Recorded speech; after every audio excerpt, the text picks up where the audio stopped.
Good afternoon, ladies and gentlemen. Now, my version and my reviewing of the facts and the evidence, I believe will be like yours. Completely different than what the prosecutor indicates. Yes, Samantha Woll tragically died on October 21st. However, it was not Michael Jackson Bolanos who did this. She was stabbed 8 times. In the neck, in the back of the head, in the back of the neck. To me, that would indicate a crime of passion. This wasn't just some random person walking into her house trying to steal anything. And another thing the prosecutor would not indicate, nothing of value was taken from her house. She had valuables. Her purse was in plain view.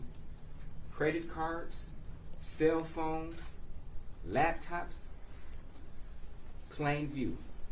Now, I suggest if anybody came into this particular house to steal something and to stab her 8 times, surely they would have taken something of value. Another thing that the prosecutor would not mention, she was beaten up. She had contusions on her face. She had bruises on her face. She struggled. Whoever this was, she struggled with them, and this particular situation took time. This wasn't a situation that took 1 minute to do. It was evidence that there was a struggle in multiple rooms.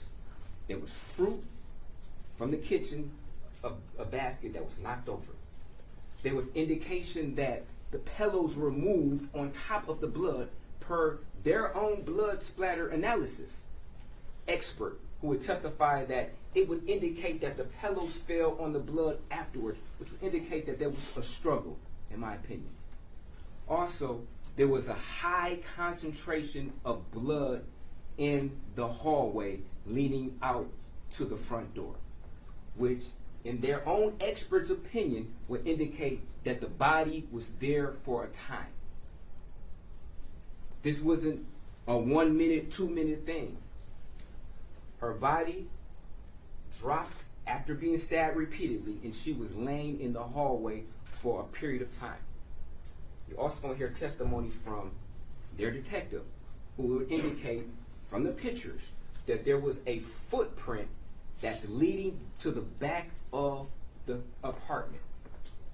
And where that footprint is, it crosses the threshold of where the motion would detect. There's an OIC who would testify that it takes approximately 218 inches from the front door towards the motion sensor in the back to trigger the motion. These footprints were exactly in the position where they would detect the motion on the motion detection. And then the footprint goes outside.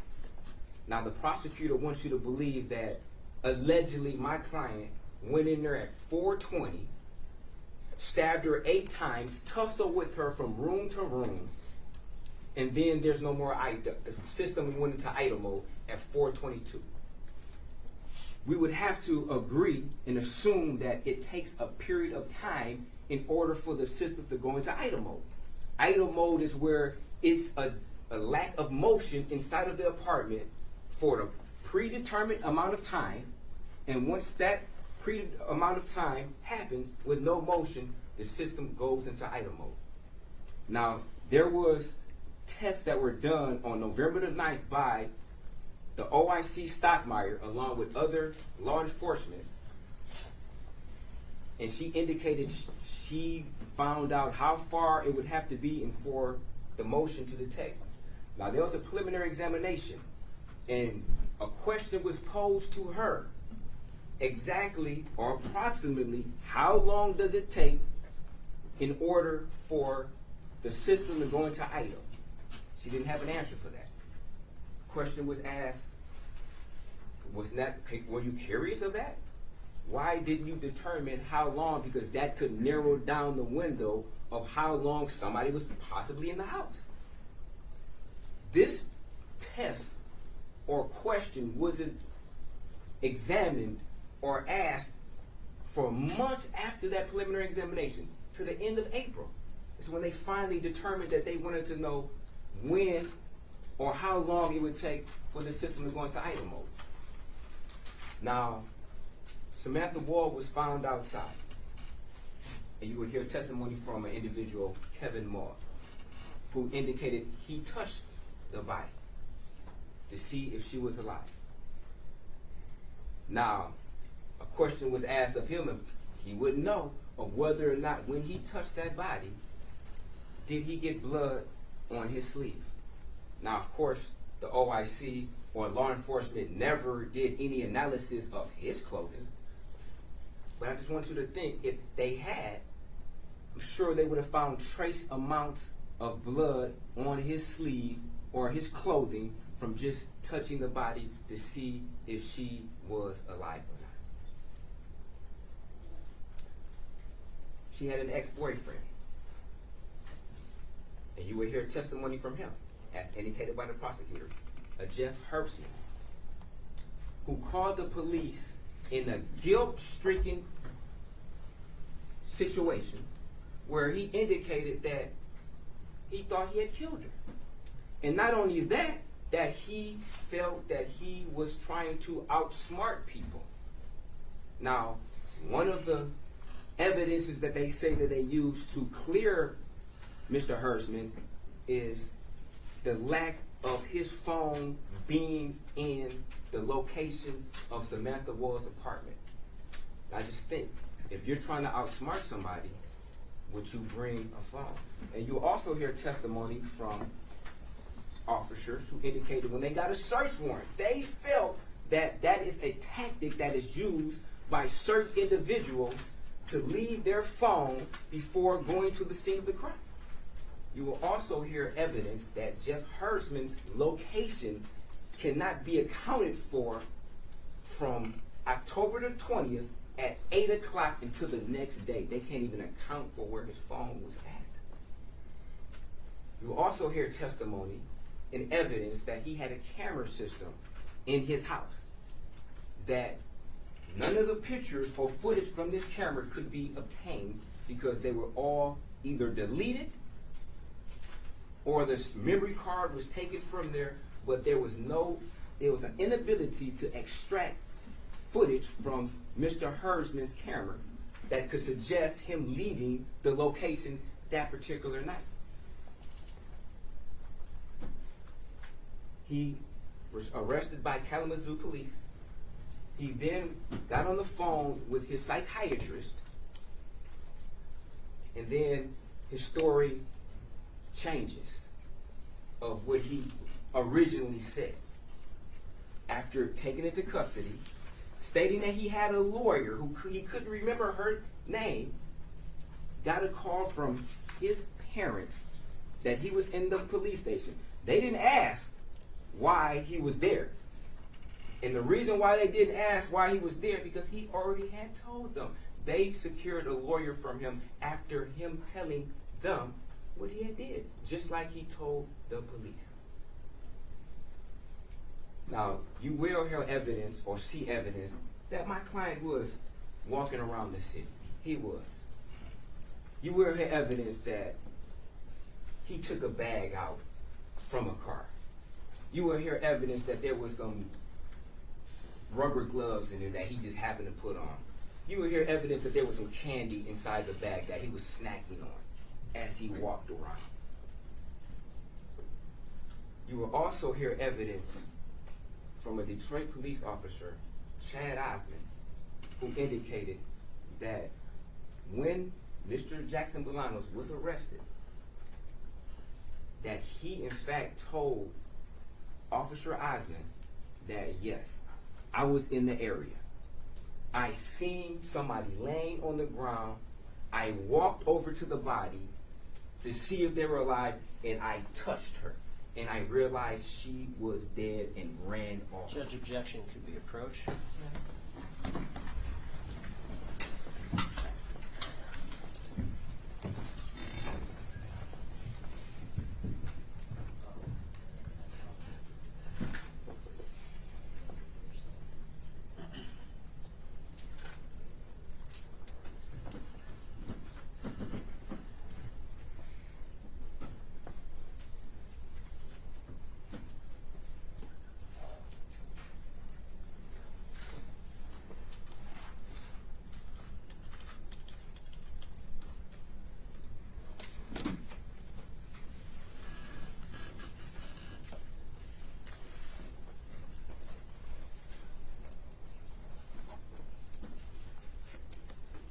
that'll be stricken. That is referencing hearsay, and you're not to consider that. Any statements that the defendant may have said to his officer. So, you will hear evidence from their blood splatter analysis expert, who would indicate that there was a projection of blood that came from Ms. Woll that was on the wall. Now, you would see video footage of my client who left, was walking around, not covered in blood at all. You would see a copious amount of blood inside of this particular location. No shoe prints, nothing that would indicate that my client walked through a pool of blood in multiple rooms. None of my client's clothes were ever discarded. Now, you will hear evidence that a Tierra White, in fact, washed his coat as a matter of her ordinary course of washing his clothes.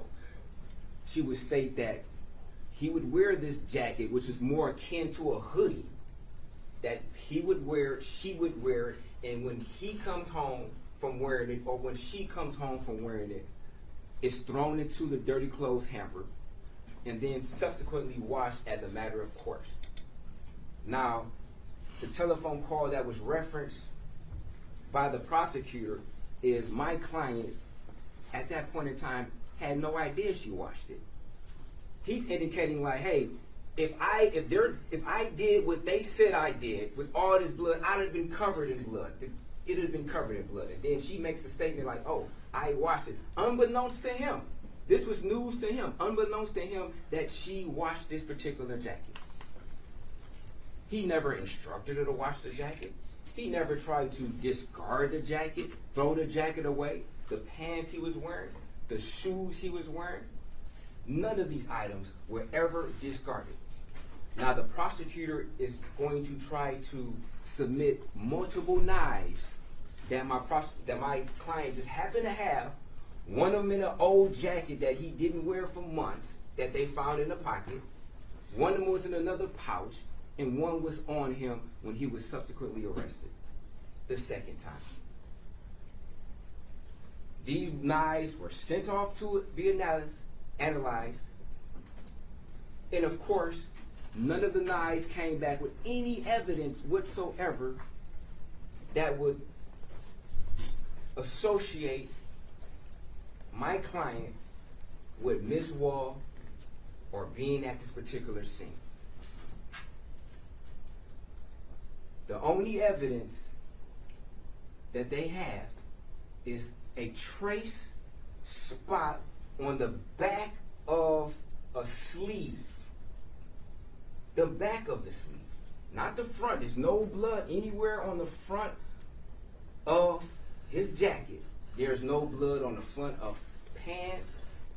There's no blood on the shoes at all. The prosecutor wants to put this theory out that it's possible because he's in the area, and that if he was looking into cars, then he must have went into an apartment to commit a murder without taking anything and violently stabbing her 8 times while beating her up. Now, when he was arrested, they photographed his body to see if he had any defensive wounds, any scratches, any evidence whatsoever that would suggest that he had been into a struggle with somebody, had been into a fight with somebody. No evidence whatsoever. Not even the small inkling. Now, my client was arrested twice. Once on November the 30th, they seized his phone, they seized his car. He made no attempt whatsoever to evade or avoid law enforcement, but quite the contrary. He repeatedly contacted the detectives asking when can he get his property back? Calling them every single day, to the fact that I'm sure they were tired of him. Simultaneously, they had him under surveillance. Unbeknownst to him, he went about his lifestyle. Going to work, going to home, taking his friend to work, made no effort whatsoever to try to leave, to conceal, or do anything whatsoever. Now, when he was questioned by the officers originally made reference to glasses that my client had previously pawned. Some Cartier glasses, expensive glasses. And if anybody knows about Cartier glasses, they know that sometimes people are, violence happens beyond these glasses. People want these glasses. So when the police are asking him about glasses, he's thinking like, "Man, what you saying? I found these glasses. I didn't take them from anybody. I didn't rob anybody for these glasses at all." So they were being very vague. So, and he indicated, "No, I didn't rob anybody for these glasses. Why would they be talking about glasses?" So they failed to mention that was the topic of the conversation. So he's already on guard. They're already using deception tactics against my client. They then indicate that they saw him walk inside of this apartment, and they can pinpoint him being inside this apartment, which was a lie. They said they had video of him going into this apartment, which was a lie, which naturally would put him on guard and say, "Hey, if I did see her, now I don't want to say anything because now you're saying that you saw me do something that I know is untrue, so now I'm on guard. I don't even want to tell you anything because you're using deception against me." And sometimes deception begots deception. And that's exactly what happened in this particular situation. Ladies and gentlemen of the jury, after all the evidence is submitted, we want you to use your logic and reasoning skills to realize that the time frame that they say that this happened in is virtually impossible. Virtually impossible for him to come in there and stab her that many times, beat her up in less than a minute, and then he's seen on camera at 4:23, not 4:24, at 4:23 walking in front of Greektown Casino, walking towards individuals who were outside, striking. Made no attempt whatsoever to conceal himself. Had he been involved in a bloody murder, surely you're not going to walk towards people. You will be covered in blood. People would notice that as you walk by somebody being covered in blood after the way that crime scene looked. You're going to hear from a witness, James Griffian, who indicated he was sure, he distinctively remembered hearing at 1:38 something that really shook him or really got to him.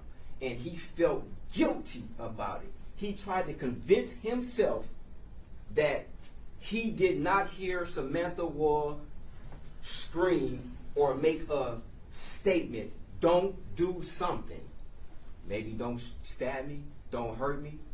He distinctively remembers and tried to convince himself that that wasn't the case because he would feel bad and he felt callous for the next 24 hours, which is around the time of when her last activity of her phone was around 1:30ish is when he heard that. He's then approached again months later by officers, and he changes his story up and says that, "Oh, that couldn't have been the case. I think it was earlier because I got up to let my dogs out, and then I went back to sleep, and I have a watch to substantiate that," I guess suggesting that he went back into REM sleep. If anybody knows what REM sleep is, rapid eye movement sleep, which takes quite some time to get to, that he went back from walking his dog, from waking up, walking his dog, back to REM sleep in a matter of like 4 minutes, which I would think that it was incorrect. He just wanted to convince himself that he did not hear the murder of Samantha Woll, because that would be weighed upon his conscience. So, ladies and gentlemen, please pay real good attention to what you hear and just think logically. And I believe you will come back with a not guilty.